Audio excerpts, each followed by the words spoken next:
Greetings में आप लोगों ने पढ़ा सबसे पहले किसी को विश कैसे करते हैं। सबसे मिलते समय हम कैसे विश करते हैं, मॉर्निंग में, इवनिंग में। मॉर्निंग में क्या विश करते हैं? Good morning. दोपहर में गुड आफ्टरनून। शाम को गुड इवनिंग। नाइट में गुड नाइट। और रात में लौटते समय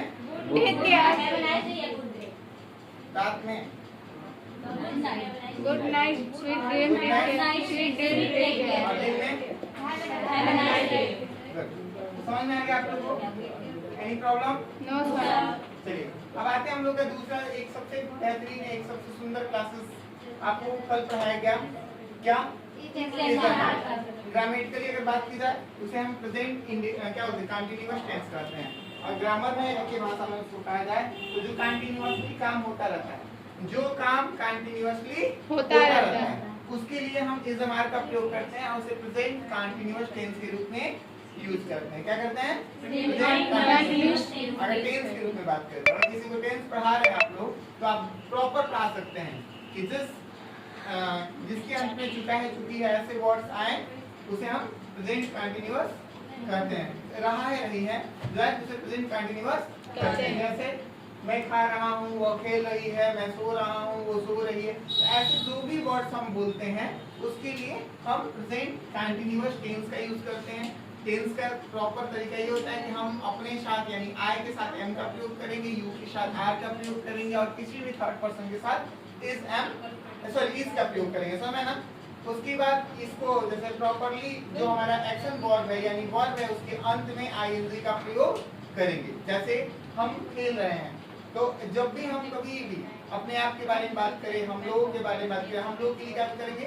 वी का यूज। क्या करेंगे? वी।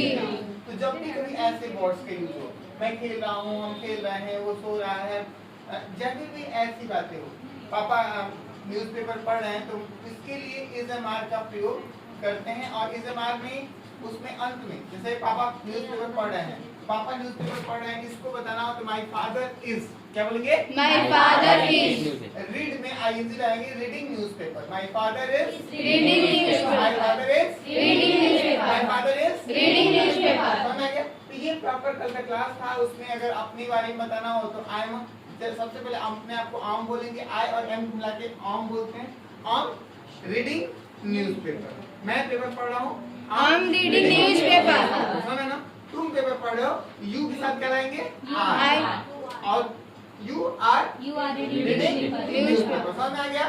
कोई दिक्कत? No, sir। डाउट? और क्वेश्चन पूछना हो, डाउट वर्ड्स हो, अगर आपको कोई डाउट हो तो क्या करते हैं? सबसे पहले हम इज एम आर को पहले कर लेते हैं। जैसे कि मुझे पूछना है क्या आप लोग पढ़ रहे हो, तो आर यू रीडिंग, क्या पूछेंगे? Are you reading? कैसे बोलिए? Are you reading? जैसे हमें पूछना हो कि आप पढ़ रहे हो तो हम क्या बोलेंगे? Are you reading? अगर हमें हमारे से पूछना हो, खुद को डाउट हो तो एम आई टीच, क्या मैं पढ़ा रहा हूँ, ये मजाक कर रहा हूँ, तो ये हम लोग सोचते हैं कि हम कर रहे हैं, क्या कर रहे हैं। तो अपने आप से पूछना क्या बोलेंगे? एम आई टीचिंग, क्या मैं पढ़ा रहा हूँ। ऐसे एम आई टीचिंग, क्या मैं पढ़ा रहा हूँ। समझ? ऐसे हम पूछ सकते हैं। समझ ना? अगर हमको थर्ड पर्सन से पूछना हो, थर्ड पर्सन के बारे में पूछना हो तो हम क्या पूछेंगे? Is your father taking tea, क्या आपके पिताजी चाय पी रहे हैं। Is your father Taking tea। तो समझ में आ गया? पहले हम क्वेश्चन वर्ड पाए, अगर हमको निगेटिव बताना हो, किसी चीज को मना करना हो तो ऐसे करते हैं, my brother is not smoking, my mother is Not smoking। I am not smoking. समझ ना? I am not Smoking। You are not smoking. समझ ना? ऐसे जब भी कोई मना करना हो तो हम ऐसे वर्ड्स का यूज पहले हम इज एम आर के बाद सिर्फ नॉट का प्रयोग करते हैं। पहले चाहे खूबसूरती तरीके से बोलना होता है, बोल सकते sorry I am not smoking, sorry you are not smoking, sorry my father is not smoking. समझ में आ गया? Any problem? गुड, बहुत अच्छा। आज हम पढ़ाएंगे जैसे कि नंदिनी ने आप लोगों को पढ़ाया था डू और डज, डू और डज। डू छोटा भाई, डज बड़ा भाई। मान लो तुम्हारे गांव में एक कुड़ी है कदम चौराहे पे, या एक कुड़ी स्टेशन पे है, तो गांव में कौन खाएगा? डू। छोटा भाई। और दूर कौन जाएगा? डज। बड़ा भाई। समझ ना? तो जो सामने हो यानी कि हम हैं और मेरे सामने वाला जो है उसके लिए डू का प्रयोग करेंगे। और थर्ड पर्सन जिसके बारे में बात करें, मैं फादर, वो प्लांट है, किसी के बारे में बात कर रहे हैं तो उसके लिए डज यूज कर देंगे। नॉर्मल पैमाना है। नजदीक में जो हो, आसपास में हम तुम हैं, हम डू से बात करेंगे। और जहां तीसरे व्यक्ति की बात आई तो हम डज का प्रयोग कर देंगे। ये क्लियर हो गया?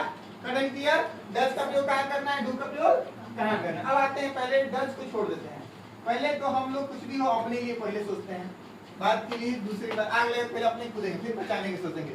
तो पहले अपने लिए, तो डू के बारे में बात करते हैं। डू अपना भाई है, अपने लिए काम करता है, तो डू के बारे में पहले बात करते हैं। अब डू से क्वेश्चन करना हो तो जवाब कैसे देते हैं, आखिर ये टेंस कौन सा है।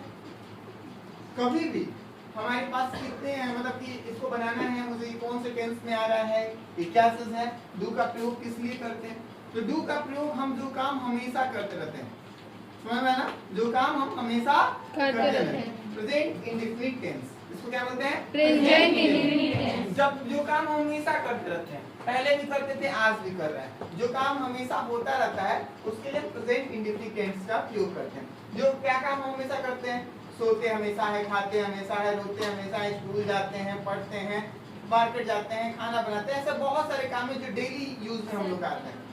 कई सारी चीजें हमारे डेली यूज में आते हैं, उसके लिए हम डू का प्रयोग करते हैं। जैसे आपसे कोई पूछना हो किसी, क्या आप स्कूल जाते हैं, ऐसे वर्ड्स हो, क्या आप स्कूल जाते हैं, क्या आप रोज नहाते हैं, ऐसे शब्द जब भी पूछना हो, समझ ना, हम डू का प्रयोग करते हैं। जैसे do you go to school, क्या आप स्कूल जाते हैं। तो इसमें कोई भी केवल डायरेक्टली आप बोलेंगे डू, उसके ठीक बाद